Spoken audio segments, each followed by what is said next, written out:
The diversity of Europe, the true diversity of Europe, has always fascinated me. I have a pan-European family history from Ireland to England to Germany, but my first name is actually Polish. It's spelt in the Polish fashion. And my family history bleeds eastward from Germany across to Poland. And I find Poland incredibly fascinating.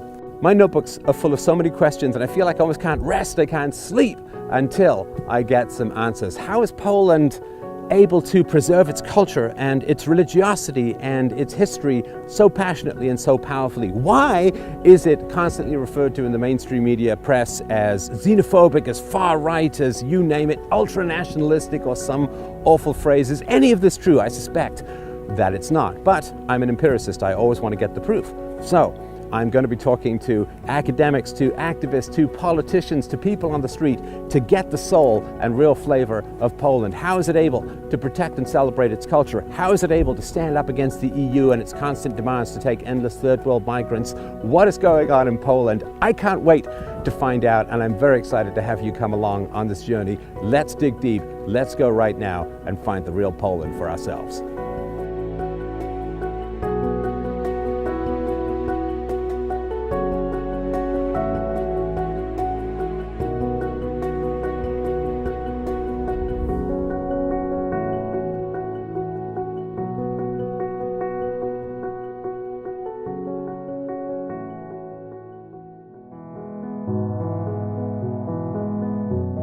I think that we have very different situation in Poland than in Western European countries. I see that free speech in Western European countries, especially in England, as every year more narrow, and there is less space for free speech in academia, in media, and in Poland the situation is completely different.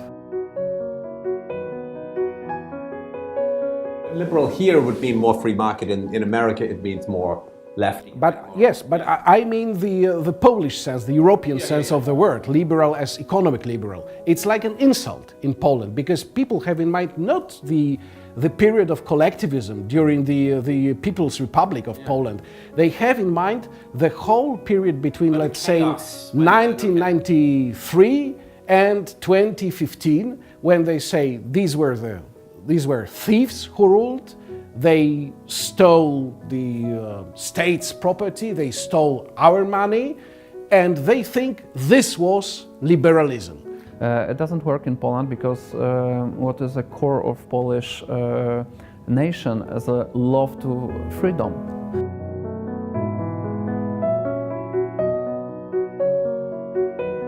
I wanted to go and talk to the people on the street, to the people who are wrestling with these challenges in their daily lives, among their relationships and so on. So I'd heard tell of a rather fascinating place to go and talk to people about this.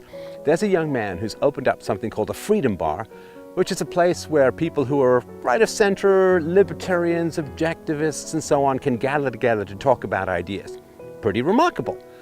But what was even more remarkable was that this bar is actually in the basement of the ex-communist headquarters in Warsaw, where I can assume they basically had to, some decades ago, hose out the remains of people who had defied the regime and been tortured to death. So an incredible place to put a bar dedicated to the discussions of freedom. Here's something else we did, which I'm telling you, my friends, would be impossible to do any other place that I've ever spoken. And that is, we put out a request for anybody who wanted to come by and chat on social media, open to the world. Couldn't have done this in Canada, couldn't have done this in America or Australia, New Zealand, other places that I've talked. I wonder how it's going to go in Poland. And it turned out to be, well, you know what? I'm not even going to tell you. Let's watch it for ourselves. All right, so we're going to go with a meetup here in Warsaw. We put something out on social media. I think originally there was maybe 24 people. I think the number has gone up quite a little bit. So we're going to go and meet the Polish listeners. I'm going to give a little talk about what I think of Poland. And it's going to be a wonderful evening to meet fans, to meet friends, talk ideas. And we can do it because we're in Poland. All right, let's do it.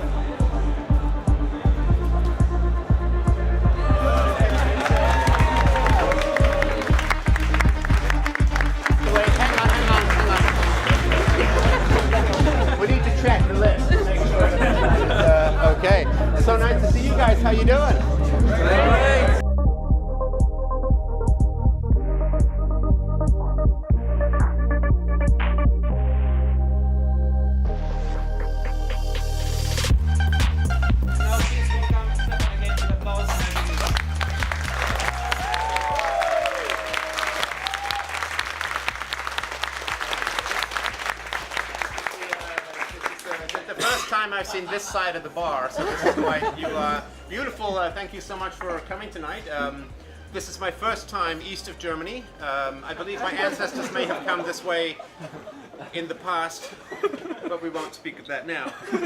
Everybody has been incredibly welcoming, incredibly friendly, and that is an amazing thing, because the view from outside Poland, there are these, these terrible international lies about Poland, xenophobic and terrified and frightened and angry and fascist and so on, right? None of this is true, or if it's true, the nicest, friendliest fascists, I think.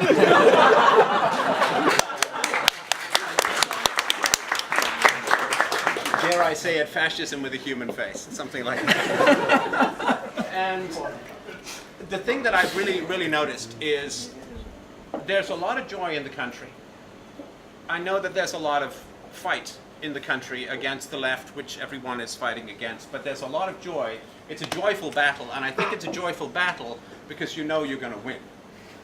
In the rest of the West, the battle is not so joyful because there is not the same confidence of victory. But I think in Poland, you have a great assurance of victory if you stay strong, if you stay committed, and if you don't worry so much, and I don't think this group does, but maybe elsewhere among the politicians, if you don't worry what other people say about you, because I would rather keep my culture if there are harsh words about it than surrender to the harsh words and lose your history, lose your culture. So for that, you ought to be eternally applauded. And if you can do it, and you can, then other countries will find the courage to do it. You only have to see one man or one woman do something to know that it can be done. And I do think that there are a lot of people all throughout the West, in Europe, in North America, who are looking at Poland. It's a terrible phrase of responsibility, but the eyes of the world are truly upon this magnificent country. And they're looking to you to stand up to the collectivists, to stand up to the anti-Westerners, to stand up to the Marxists, to stand up to the left, and say, thank you, but no. Our country, our choice, our culture, our history, our borders, our future. And if you can do it, if the spear breaks on the shield of Poland, then other shields will be raised, and other countries will learn how to protect themselves. So remember that. The way that they present themselves as the place for freedom, I think it's very good. Finally had a place where we meet together and organize. That's why this bar is important. I think it's great that we can combine pleasure, fun, drinking with ideas and politics and philosophy and so on. And it is very important to have such a place for people with right ideas, for people who value individual freedom and rationalism.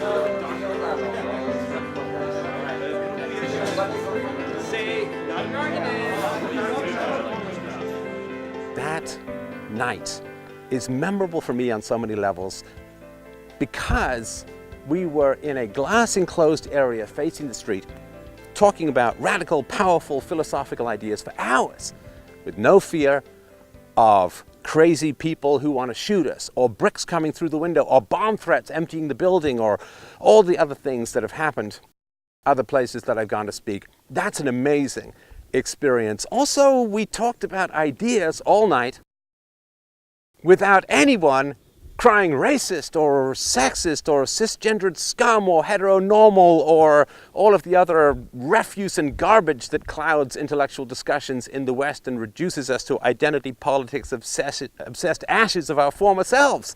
It was wonderful to have that. So, this is what happened next. Really quite remarkable. I met a man in the Freedom Bar who had an in to the man who was organizing the entire 100-year Freedom March. Now, they were facing some incredible opposition. It was actually shortly after I landed that we found out that the mayor of Warsaw had canceled the entire march, had banned the entire march, and they were engaged in a significant legal battle and a culture battle and a media battle to try and get the march back on. They were very, very reluctant to meet us, particularly with cameras, and there were some things we couldn't film, and there was stuff we were sworn to secrecy with, which of course we respected, but I did get in. And we did talk to the founder of the march as he was undergoing an epic battle to get the march back on. So let's go see that now.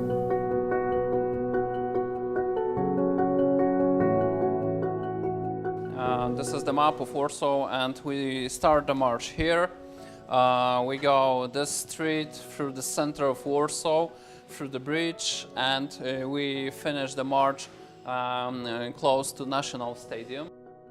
Their issue primarily seems to be that because they consider far-right elements to be part of the march, that it's more of a preventive measure, that they're concerned that there may be something very negative. Is it for the law or for the perception of the country, or? Well, What is their excuse, I guess? to cancel the march? Yeah. It's pure nonsense. There is no reason in Polish law, and we went to the court, and court cancelled the cancellation of the march. Right. So we organized the march since 9 years. We organize it always legally. It's not a far-right march. It's a national conservative march, patriotic march, organized by grassroots right-wing organizations, from conservative libertarians, center-right people, to nationalists, traditional Catholics, monarchists, and so on. Very, very different people in one march, connected by national pride and patriotism, and believe that Polish independence is something very important for us.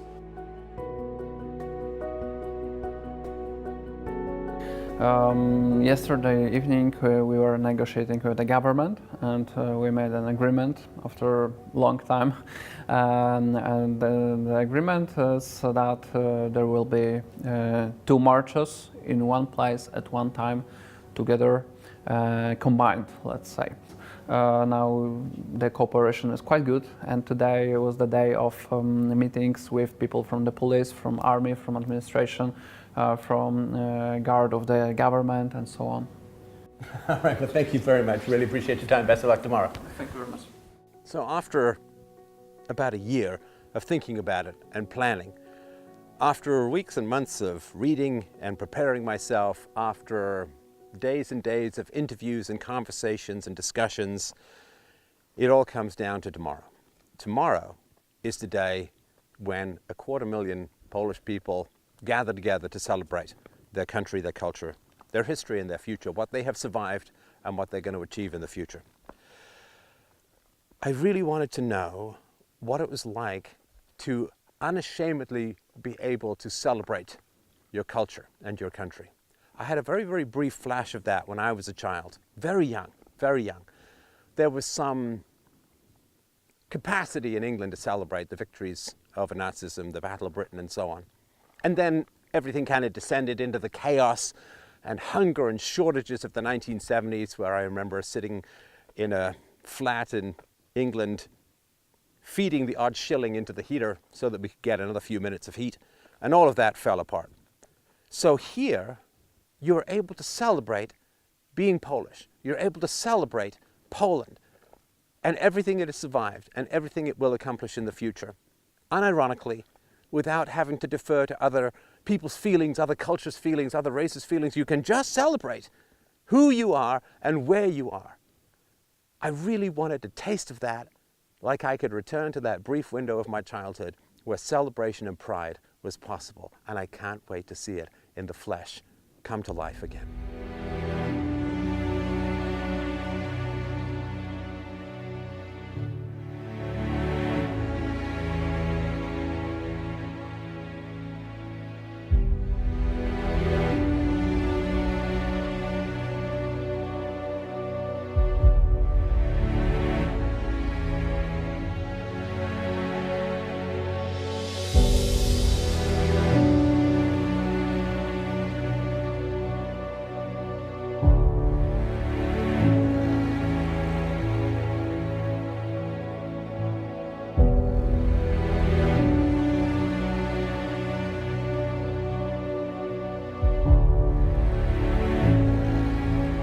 Unbelievably horrible, brutalist, communist, buildings that are basically like big, squat, evil Kleenex boxes designed to disassemble human beings, that they still stand and people are marching between them.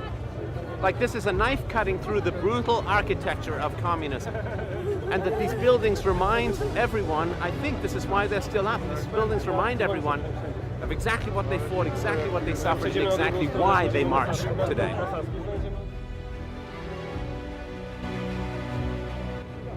Something else that's quite painful about this is you can hear in the background all of the singing. I love myself to sing, I love me a good karaoke. Here I am in one of the world's biggest open-air karaoke venues, and I don't even know the words. It's killing me.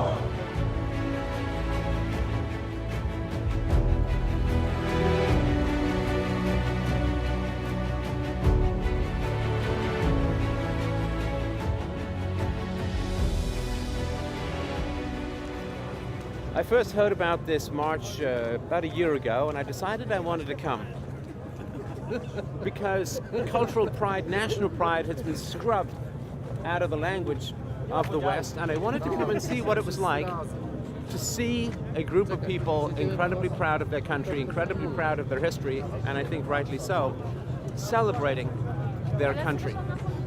I also wanted to put my individualism to the test, because those of you who watched my show for the last 12 years know that I'm a very staunch individualist, know that I am skeptical, if not hostile, to collectivism as a whole. And here you can see we have people marching in the same direction, carrying the same flag with the same pride.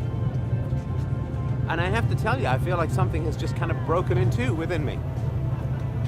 That Aristotle said 2,500 years ago, whoever can live alone is either an animal or a god. Well, I, of course, am neither an animal nor a god. And I remember the pride when I was a child of the Second World War, of the Battle of Britain. And the last few days here in Poland have just kind of shattered something within me, in that this sense of collective unity, this sense of collective pride, this sense of having a tribe, this sense of having a culture you can be proud of, has arisen within me. And I've never been to Poland before. My first name is Polish. I know there's family history, but I've never been to Poland before, and I can't tell you how strange a feeling it is that I have a sense of unity with people in a country I've never been to before. And it tells me just how much has been taken away from us by these goddamn cultural Marxists, by the people who oppose the West, by the people who oppose any kind of pride in Western history. This sense of unity, this sense of purpose, this quiet resolution and willingness to defend what your ancestors fought to give you, I have not experienced it in many, many decades, and I've never, ever experienced it as an adult. Go out into the public square and say you're proud of the West, and you're proud of the freedoms that were fought for, and you're proud of the sacrifices of your ancestor, and you're immediately a fascist and a Nazi. But here, this quiet unity, this quiet pride, this calm resolution, this celebration without giddiness, I've never seen it before. And I feel almost, I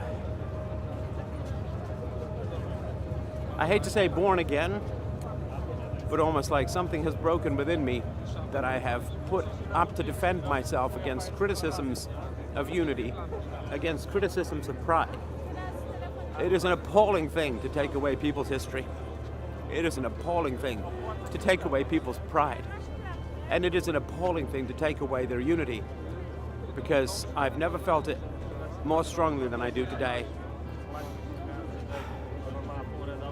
Together we stand, divided we fall.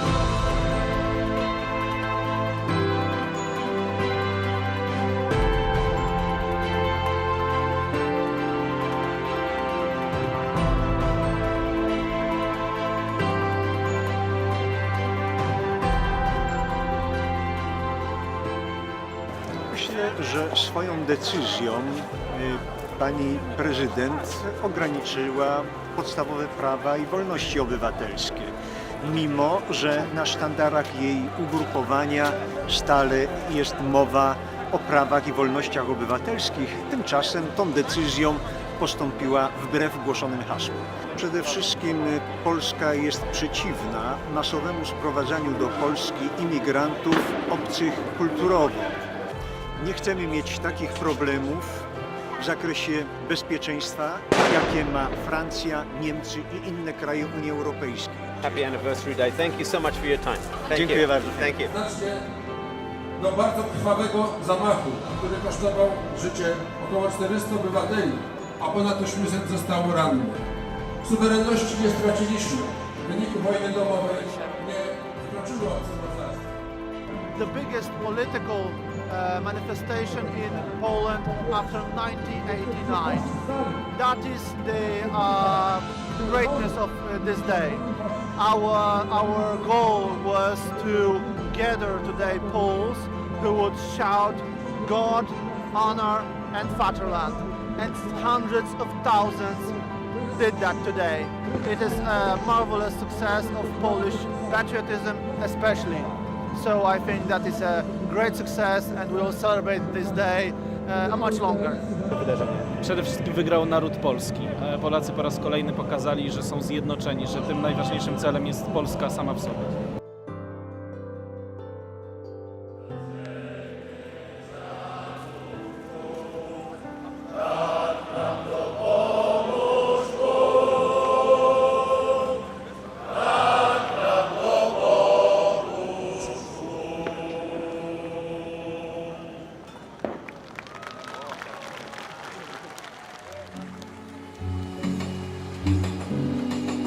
Nationalism is allegiance to the nation state, which manifests itself generally in obedience to the state.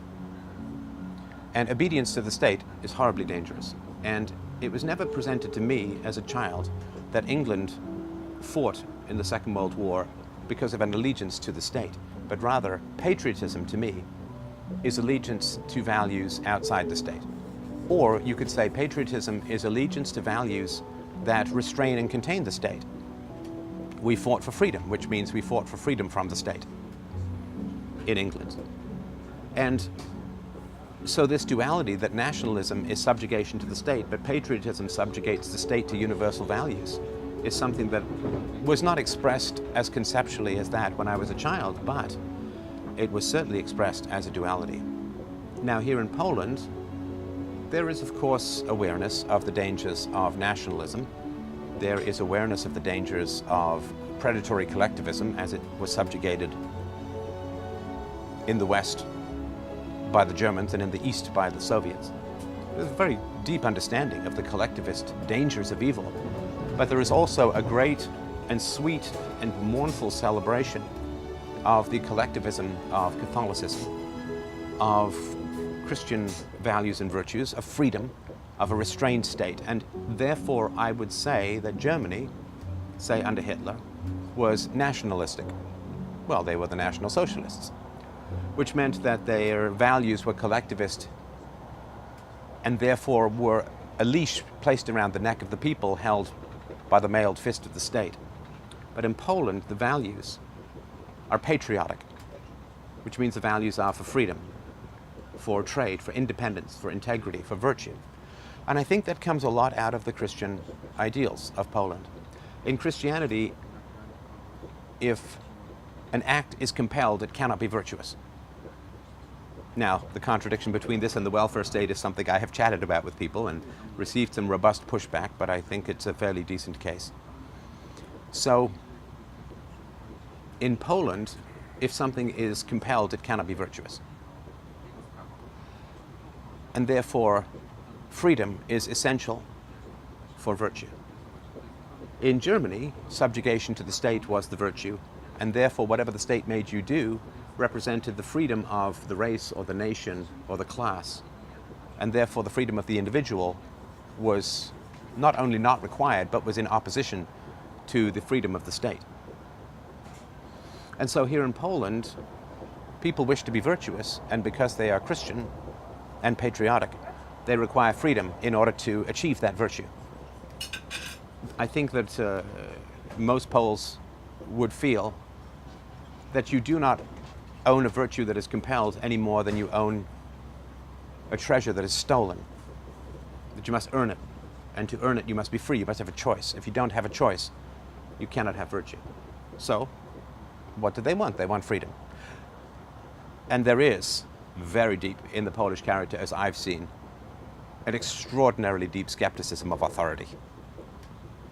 And that is a very powerful thing. And this, of course, goes back to the Catholic residing of the individual consciousness between the ears of each of us. This skepticism of authority is wonderful because I don't really consider myself an authority. I'm fairly knowledgeable and a decent debater on some topics. But when I put forward an argument, I can see this narrow-eyed skepticism meeting my syllables, which is wonderful. The sword is sharpened on the whetstone, not in water or air. So that process of curiosity has been wonderful. And what I got quite emotional about during the march was that I have seen so many negative aspects of collectivism that it became a devil with no redeeming characteristics or features for me. It was a cloud with no silver lining. It was a night without a dawn, a rain without an end. And almost like trying to sand or jam a square peg into a round hole, I have to face the fairly beautiful collectivism of the Poles and try and figure it into my mindset of collectivism as bad. Even my definition of collectivism has been found wanting. But I am an empiricist, and I also respect emotion. And if my emotions react positively to the beauty and strength of Polish collectivism, I can't just dismiss that. I can't just say, well, that's just a silly throwback to medieval tribalism and it must be expunged from my character like data on a Hillary Clinton email server. I can't do that. I have to work empirically with the emotional information that I am receiving when I am walking through a graveyard full of Polish patriots with tears streaming down my face, when I am frustrated by my inability to join in the general song of the Polish people during a 200,000 strong independence march. That is a very important set of information for me to process. This is a very important detail, more than a detail. It is a depth of feeling that I have only associated with love of friends and family, love of virtue, and love of wisdom. I can't just will it away, I can't wish it away, I can't. And therefore I feel very strongly that a great treasure has been withheld from me. A great treasure has been turned into a curse for me. And that the collectivism that is beneficial has been driven out by a great thirst to implant in me a collectivism. This just struck me. If you drive out the benevolent collectivism, you atomize people. You alienate them from their tribe, their peers, their benevolent gang.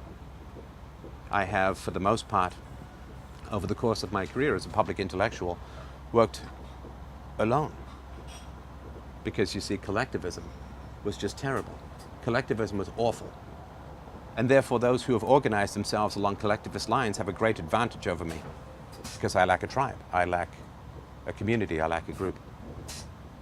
Even now, being out of the studio is a solitary occupation. It's me and a camera.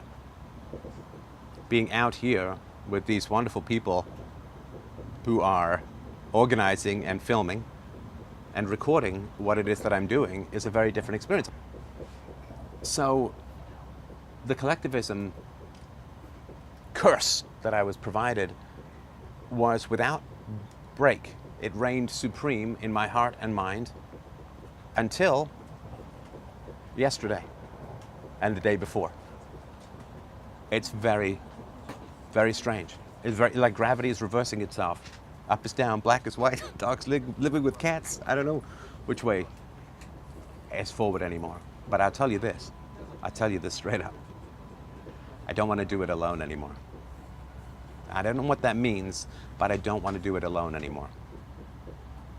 There is something almost selfish in the level of individualism where you reject the benevolent help of like-minded people And I have fought with groups in my life. I have fought with the libertarians, I have fought with the communists, I have fought with the anarchists, I have fought with the conservatives, I have fought with the Christians. I'm not saying it was all bad.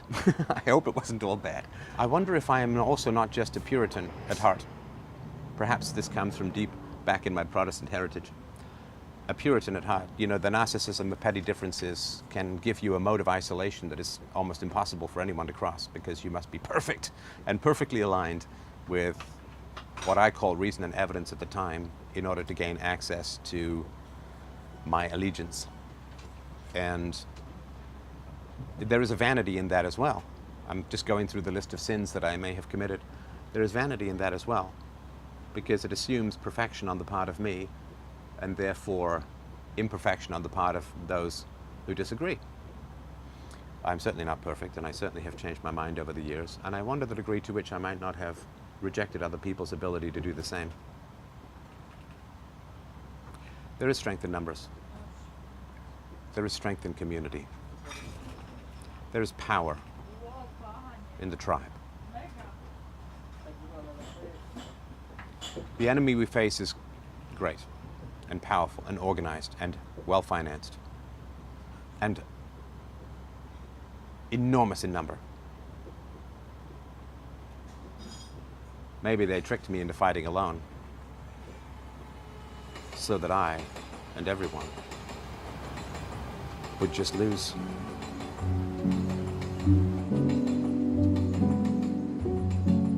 I'm so used to these celebrations like American Independence Day or Canada Day, which is all hot dogs and fireworks and frisbees and fun. This was not fun. It was powerful.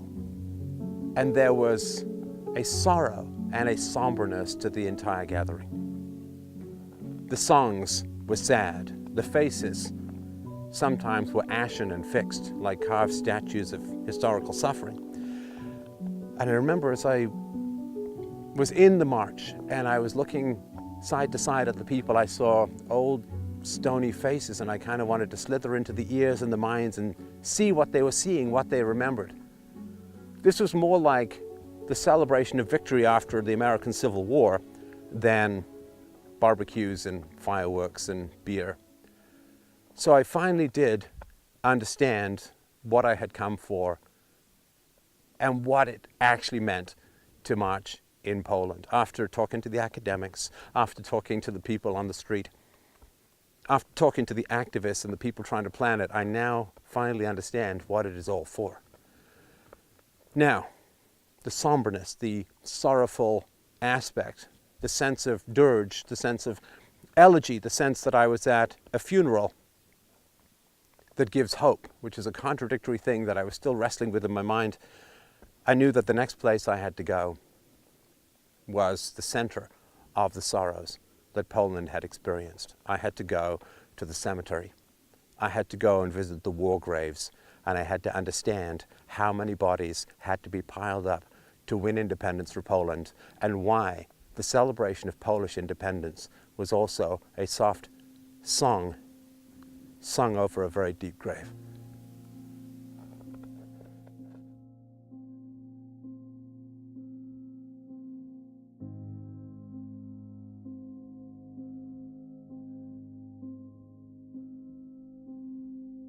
Poland's century of woe began in September of 1939, when Hitler's Wehrmacht swarmed into the western borders of Poland from the north, from the annexed Czechoslovakia in the south, and of course from Germany.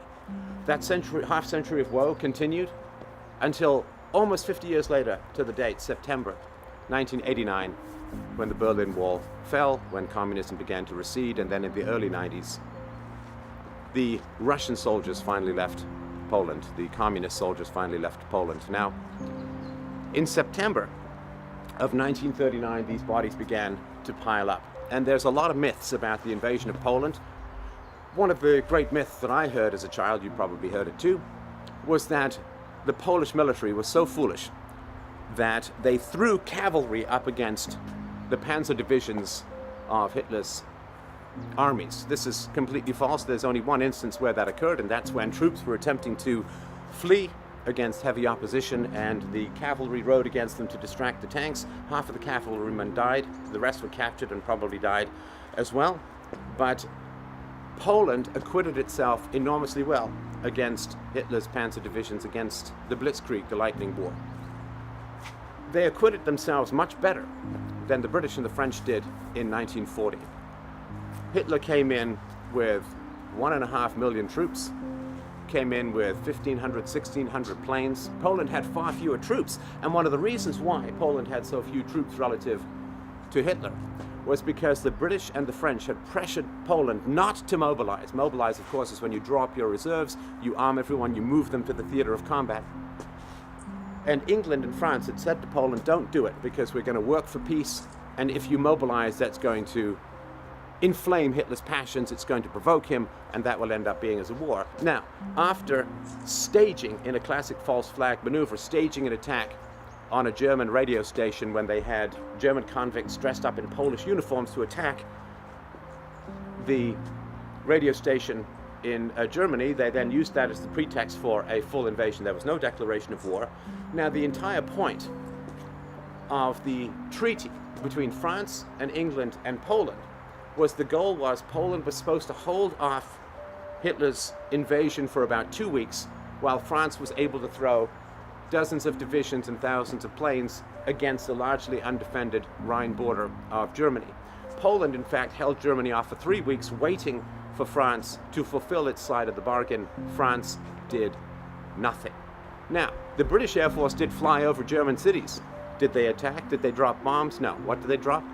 They dropped leaflets in German saying that Hitler was leading them into a war with some possible goal of the people groaning under a fascistic dictatorship, a National Socialist dictatorship under Hitler. The idea was perhaps they would revolt and perhaps they would be able to change the German war policy as subjected and slave vassals of the Nazis, which of course didn't happen.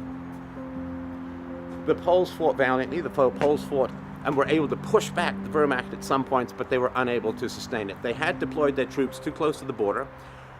The German experience and the French experience, of course, in the First World War was of stagnant warfare, was of trench warfare, and Hitler and his generals knew just how destructive that was. So the entire point of Blitzkrieg, the Lightning War, was to punch through enemy defenses, to bypass them and to go around behind them, to cut off their lines of supply, to cut off potential reinforcements, and then of course you could move in with your troops to mop up the last pockets of resistance. This was stunningly effective, and because the Polish troops were so extended, they were able to be cut off, and the reinforcements that were supposed to come in were never able to make it.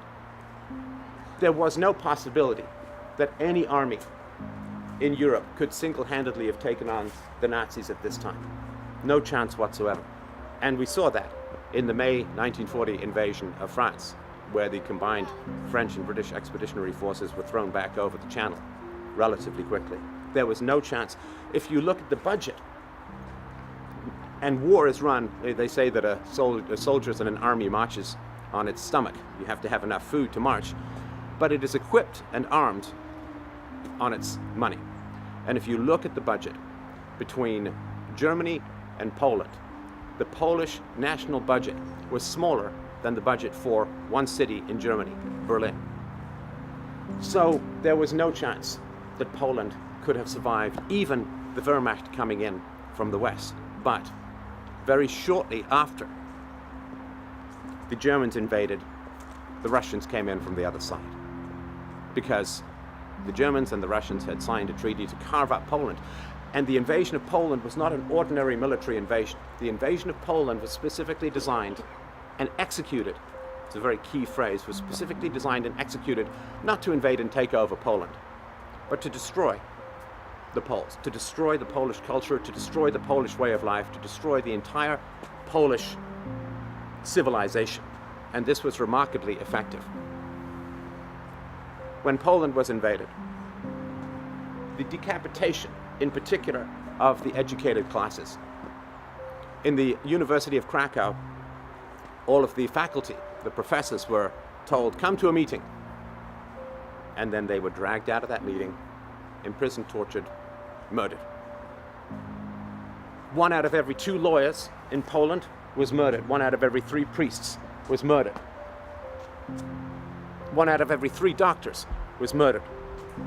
There's an old and horrible cliche that when totalitarianism moves into a country, everybody in glasses gets dragged out and shot. And this occurred horrifyingly in Poland. The depopulation of Poland was extraordinary. More than 1 million Poles were shipped off to labor camps in Germany. More than 1 million Poles were shipped off to labor camps in the Soviet Union. 500,000 Poles scattered from the invasion, never to return. The educated classes were decimated. Out of the Polish population during the Second World War, 1 out of every 5 Poles was killed. 1 million Polish children were orphaned.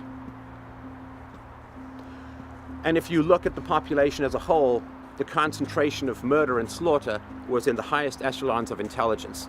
And that is how you destroy a culture. A culture is generated by the artists, by the writers, by the thinkers, by the communicators. And they are the first to get the totalitarian bullet in the forehead. The suffering that occurred in Poland can scarcely be described.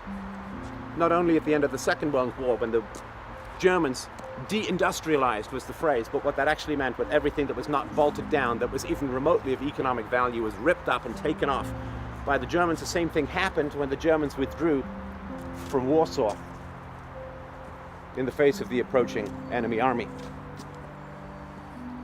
Warsaw was not liberated. Warsaw was destroyed. There was almost no building left standing. It was a Nagasaki-style destruction of a city. The only inhabitants were stray dogs and starved rats at the end of the war. At the end of the war, Poland had been decimated. And rebuilding it under communism was incredibly difficult because communism is so economically inefficient. So you had the intelligentsia destroyed, Jews murdered. Now, to point this out, a lot of Poles were, after the war, implicated or accused of collaboration with the Nazis, but one of the reasons why the Jews were murdered so much in Poland, first of all, from the 18th century on, Poland was home to 4/5 of the world's Jews. Secondly, Poland was far enough away from England and France that the Royal Air Force could have no capacity to attack. So there were reasons why it occurred in Poland more than anywhere else. But the reality is that after the economic destruction, the cultural destruction, the lopping off of the intelligentsia of Poland, and then the imposition of decade after decade of brutal communism, Poland's independence was incredibly hard won. These bodies are what props up Poland's sense of pride and independence. The graves are well maintained. We can look here. The graves are well maintained. The flowers are fresh. It was recently All Saints' Day. I have seen flowers placed lovingly on graves 50 years old, 70 years old, 100 years old. That is a very hard-won memory to maintain. There is a monument in this graveyard to 22,000 Polish officers that were hauled off and murdered in cold blood, slaughtered by the Soviets, who then pinned the blame on the Germans. And a very famous Polish leader was in fact trying to get to England with proof that the Soviets had murdered 22,000 Polish officers when his plane was downed in a suspected act of sabotage, because of course if he had gotten that information to England and it had been published in the British newspapers, any kind of alliance with Russia would have proved impossible. This level of destruction, this level of mass murder is something which we must never forget. And this is one of the reasons why I talk so strongly against the welfare state and against government takeover of things like charity and help for the poor. In the 1930s, Poland had the largest welfare state in the entire world, the largest structure of social support in the world. This kind of collectivization and government control of charity is the fruit with which they sell you the poison of collectivism, of coercion. The more that the government takes over things that you want, the more it will end up doing things you don't want. In Germany, under Bismarck in the late 19th century, Germany developed the largest welfare state at the time, unemployment insurance, old age pensions, and that led in many ways to the collectivism of the Nazis. You have to be very careful when you ask the government to do things for you. It will start off by offering you exactly what you want, and it will end up by taking away everything that you need.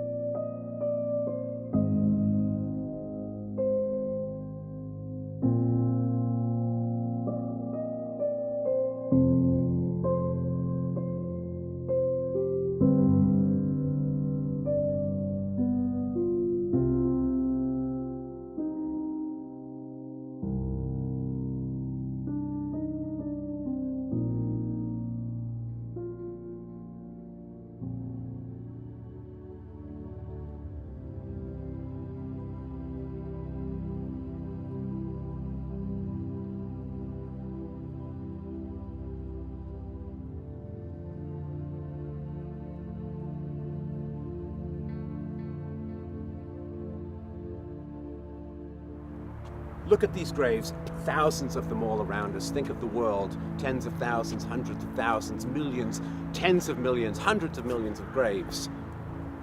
Where do they come from? They come for the bodies. The bodies come from the bullets and the bombs and the ropes and the strangulations, the mass murders brought about by sectarian hatreds, internecine warfare, tribal conflicts everywhere. Where do these graves come from? Do they come from innate capacities within human nature for us to just hate each other, to divide into groups and tribes and religions and countries, races, just hate each other because that's our nature? I don't believe so. The lion does not need endless amounts of propaganda to wish to kill the zebra. That is instinct, that is natural to the nature of the lion.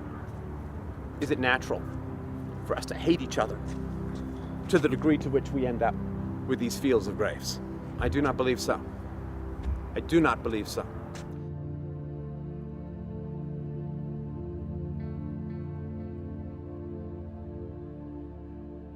If it was natural for us to hate each other, why would so many words and speeches and books be required to teach us to hate each other? Why would we need to be fed from the black tea to propaganda and sophistry? Why would we need to constantly be force-fed this propaganda if it was natural for us to hate each other?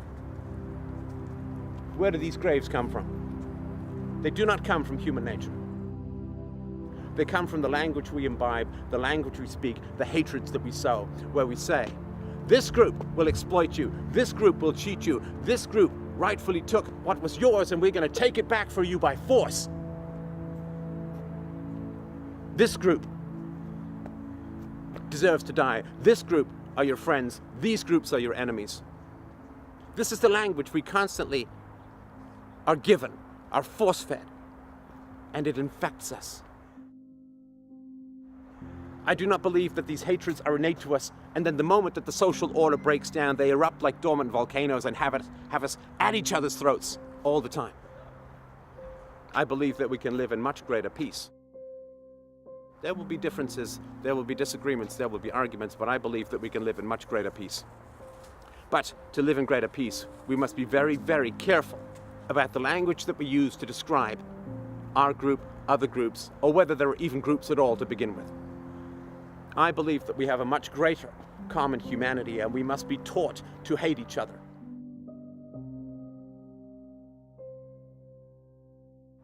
Where do these graves come from? These graves come from language. These graves come from the seeds of hatred that are sowed by the syllables of sophistry. The one thing that is unique to humanity is our capacity for abstractions and for language. That makes us the greatest of all the species in what we can build, in what we can grow. in the civilizations, the language, the beauty that we can create through language. Our capacity for greatness through language is matched equally by our capacity for evil through language. That which makes us the greatest of all species, that which makes us superior to the animals, makes us also the most evil of species, and makes us far worse than any animal could conceive of.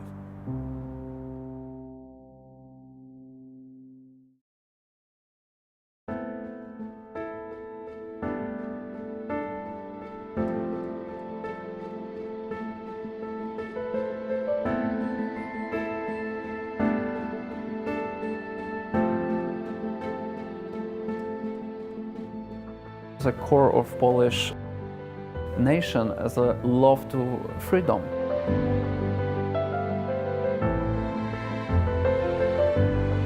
A love to be free as a nation, as an individual. It's a true freedom when you can choose for whom you work, what do you say. You can change your mind on some opinions.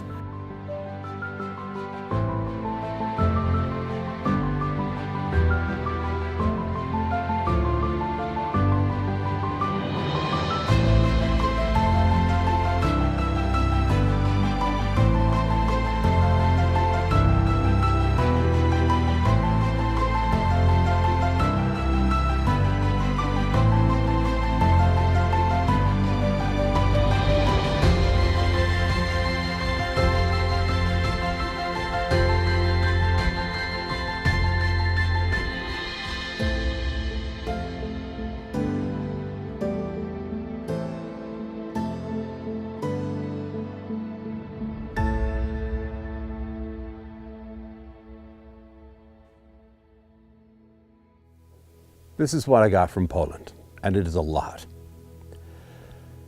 First of all, I've always been skeptical of the ideas of white nationalism, of identitarianism, and white identity.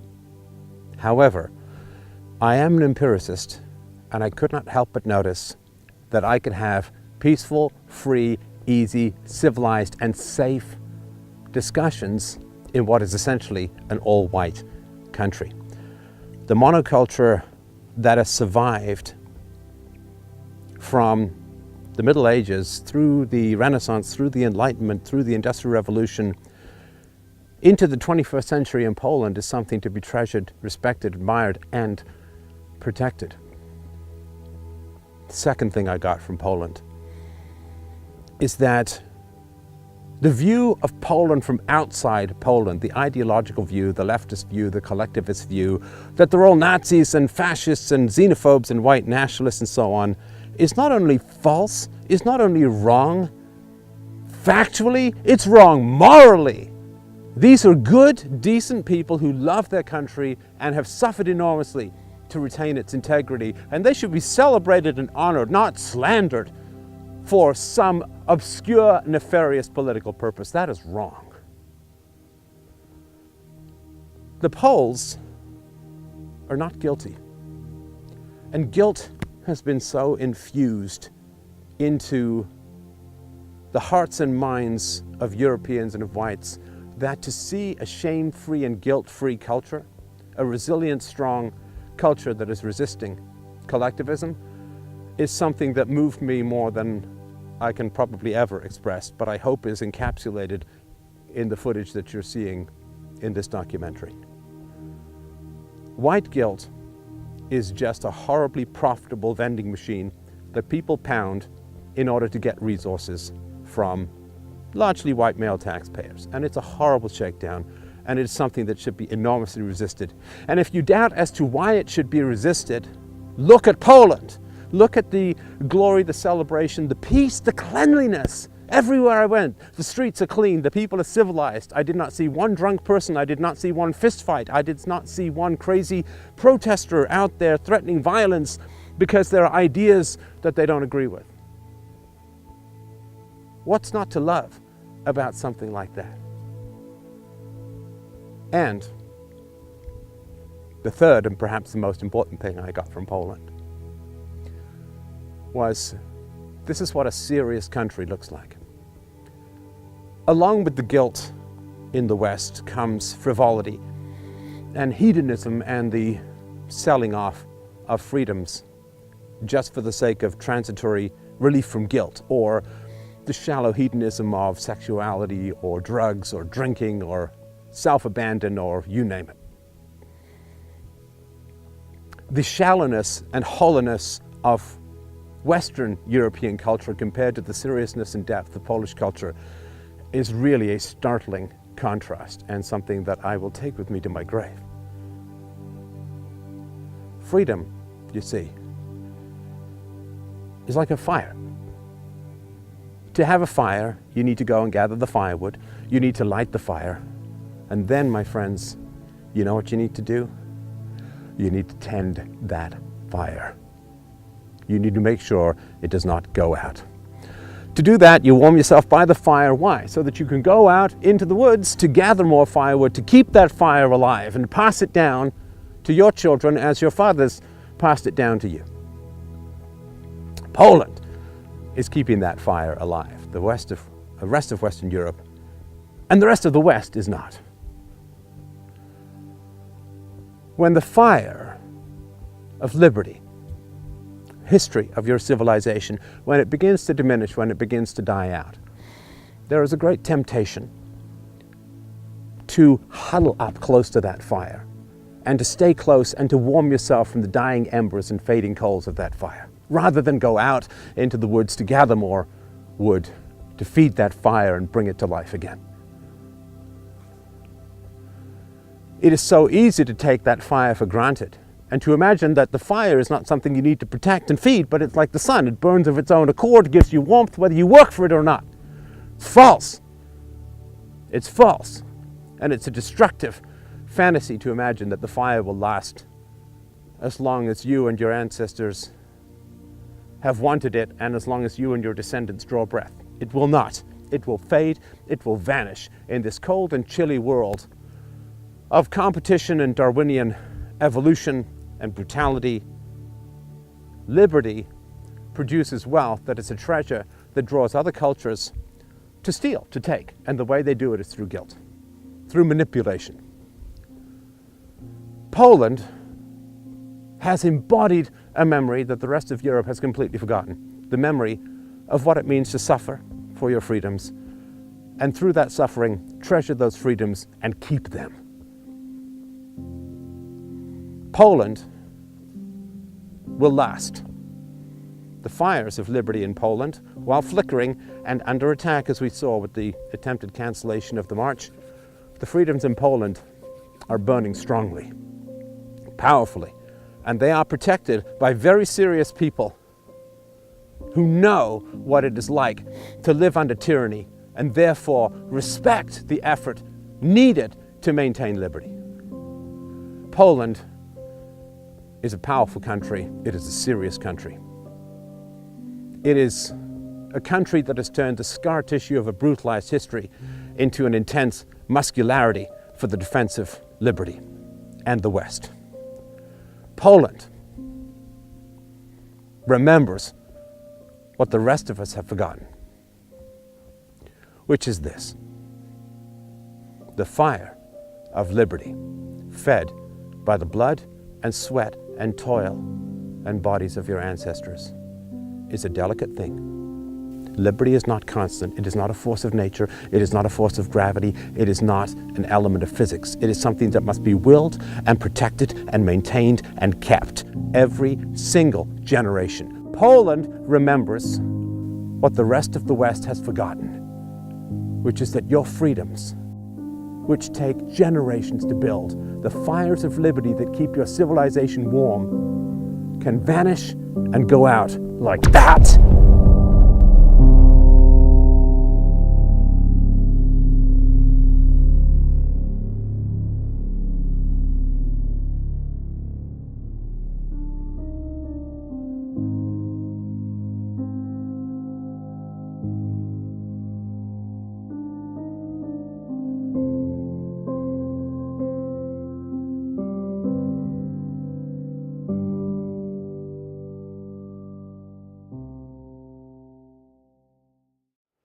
Well, there it is, my friends.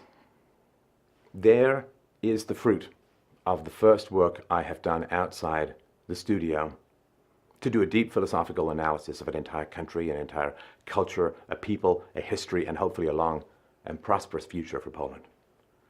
So I want to share something with you, but before that, I want to thank you.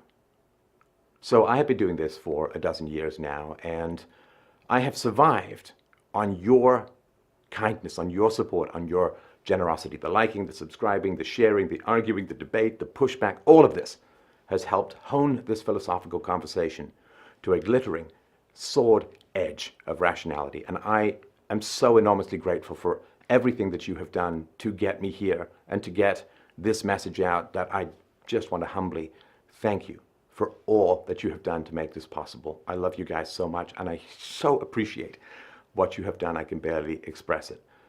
So, I also want to share something with you.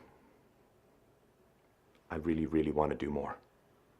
I really want to visit countries. I want to do a history of philosophy in Greece. I want to visit a variety of European countries and other countries and bring the same philosophical, clarifying lens to the issues going on. I think that we have the capacity to bring such rationality to generally confused and murky discussions in the world that I almost feel it would be a disservice to the planet for me to stay in the studio. So I'm very desperate to get out there and do more of this work. Now, it's not cheap. I'll be frank with you. It's very, very expensive, particularly if you want high quality production values, as I believe that the material and Poland itself deserves. So given that I'm so eager to go out there and do more of this work, and I've got lists of projects that I want to do, I'm going to ask, please, for your help and your support. If you enjoyed this film, then please help with the costs of making it, which were considerable. If you want me to do more of this kind of work, as I am so desperate to do, please, please help me out at freedomainradio.com/donate. The link is right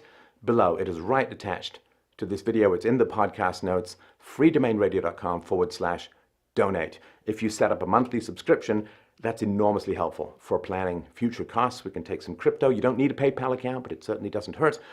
So please, please, if you enjoyed the film, if you would like me to do more, as I so desperately want to do, please help me out at freedomainradio.com.